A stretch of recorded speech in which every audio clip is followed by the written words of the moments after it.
चलो साक्षी, अब बची खुची शॉपिंग कर ही लो। अब समय कम बचा है बेटा। सुधा ने बिटिया की शादी के लिए दुकान में जाने को कहा। मम्मी, वह फिरोजी वाली साड़ी थी ना जो हमने कल देखा था, वह बनारसी साड़ी मुझे बहुत पसंद है, पर बहुत महंगी है, इसलिए मैं कल नहीं ली। लेकिन मैंने बहुत सोचा, आज मैं ले ही लेती हूँ। मम्मी, अब इतना तो कमाती ही हूँ कि अपने शौक पूरा कर सकूँ। साक्षी को सुधा से स्वीकृति चाहिए थी। बनारसी साड़ी का नाम सुनते ही सुधा थोड़ी खामोश हो गई।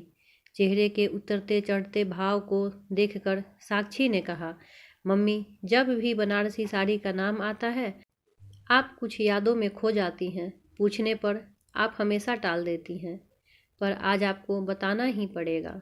Please mummy. साक्षी ने जिद की तो सुधा ने अपनी कहानी बताई। हम लोग बहुत साधारण परिवार से थे। बाबूजी स्कूल टीचर थे, तो बहुत ही हिसाब किताब से घर चलता था। और सबसे महत्वपूर्ण बात, बाबूजी पढ़ाई लिखाई में खर्च करना ज़्यादा उपयुक्त समझते थे। शान शौकत की चीज़ें उन्हें फिजूल खर्ची लगती थी। उनका मानना था, जब थोड़े से काम चल जाए तो सिर्फ दिखावे के लिए ज़्यादा खर्च करना बेबुनियाद है।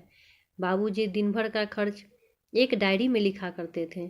हालांकि ज़रूरी खर्चों पर पाबंदी नहीं थी, पर डायरी के प्रतिदिन का खर्च लिखना इस बात का सबूत था कि बाबूजी हर मामले में कितने नियमित और संयमित थे। बिल्कुल तुम्हारी ही तरह मेरी भी शादी की बात चल रही थी। एक दिन भाभी को कुछ पैसे देकर बाबूजी ने मेरे लिए 3-4 साड़ियाँ लाने को कहा। भाभी दुकान में गई और उन्हें एक बनारसी साड़ी बहुत पसंद आ गई। वह साड़ी बहुत महंगी थी। भाभी ने सोचा 3 साड़ी लेने के बजाय एक ही लेते हैं, क्योंकि वह साड़ी भाभी को बहुत ही पसंद आ गई थी। तो उन्होंने वह साड़ी ले ली। घर आकर भाभी ने वह साड़ी सबको दिखाई और सबको पसंद भी आ गई, मुझे भी। पर मुझे बाबूजी के चेहरे पर खुशी नहीं दिखी, क्योंकि मैं वहीं पर थी, इसलिए बाबूजी ने कोई प्रतिक्रिया नहीं दी। थोड़ी देर बाद मैंने बाबूजी को भाभी को कहते हुए सुना, इतनी महंगी बनारसी साड़ी एक लेने की जगह 2 लेना चाहिए था बेटा। मान लो विदाई में यह बनारसी साड़ी पहनकर सुधा जाएगी, पर दूसरे दिन कथा सुनने वक्त भी एक अच्छी भारी साड़ी पहननी होती है। खैर चलो ठीक है, अब तो ले आई हो और सबको पसंद भी है, तो ठीक है, कल 1-2 साड़ी और ले जाते हैं।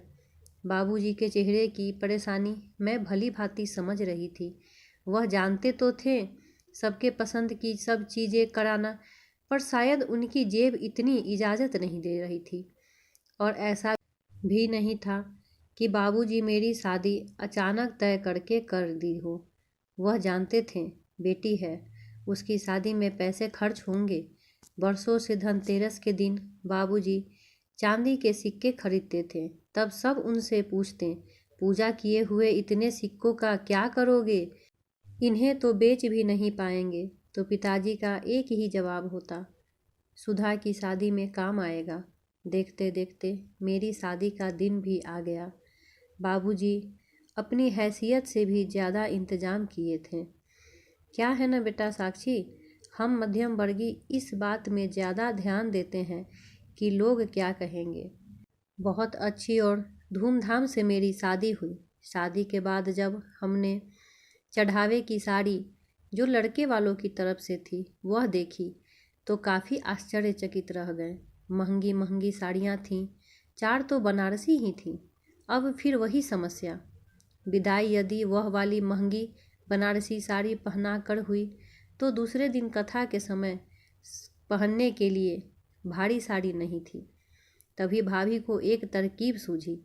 उन्होंने मुझे ससुराल से चढ़ाई हुई ही बनारसी साड़ी पहनाकर विदाई करने की योजना बनाई और मुझे सिखा दिया कि ससुराल में कोई पूछे कि क्या यह साड़ी यहीं की है, तो बोलना, हमारे यहाँ रिवाज है कि विदाई में ससुराल की ही साड़ियाँ पहनते हैं। इस तरह दोनों कार्य, विदाई और कथा पूजन, में बनारसी साड़ी पहनने का निपट गया, पर मेरे मन में आज भी बनारसी साड़ी का नाम आते ही बाबूजी का वह चेहरा याद आ जाता है, जब वह बनारसी साड़ी की जगह सस्ती साड़ी लाने को बोल रहे थे। उनकी इच्छा पर लाचारी भारी पड़ गई थी। शायद तुम्हारे मन में भी यह सवाल आ रहे होंगे साक्षी, कि इसमें इतनी बड़ी बात क्या थी। भाई, जितनी हैसियत हो उतनी ही खर्च करनी चाहिए, और लड़के वालों को अपनी हैसियत और ज़रूरत की सार्थकता बता देनी चाहिए। हाँ मम्मी, वही तो। आपने शादी से पहले जॉब करने की जिद क्यों नहीं की? पहले अपने पैरों पर खड़ी हो जाती, फिर शादी करती, तो शायद आप भी अपने पूरे शौक मेरी तरह पूरे कर पाती। साक्षी ने आश्चर्य से मम्मी की ओर देखकर मन में चल रहे कौतूहल के बीच प्रश्न पूछ ही डाले। तुमने बिल्कुल सही कहा बेटा। इस बात को बीते 30 वर्ष गुजर गए। एक पीढ़ी का अंतर है। इस समय हम लड़कियों को यह अधिकार नहीं होते थे। यद्यपि ऐसा नहीं था कि उस वक्त लड़कियां जॉब नहीं करती थीं। लड़कियां जॉब करती थीं। मेरी सहेली अभी भी जॉब करती हैं, पर मेरे घर में मध्यम वर्गीय परिवार की सारी जिम्मेदारियां ज़्यादा हावी थी। माँ बाबूजी भी अपनी जिम्मेदारी पूरी कर इत्मीनान की सांस लेना चाहते थे। लेकिन साक्षी, आज के परिवेश में समाज के चारों तरफ नज़र डालो तो एक सुकून सा अनुभव होता है। कौन कहता है कि समाज नहीं बदला है?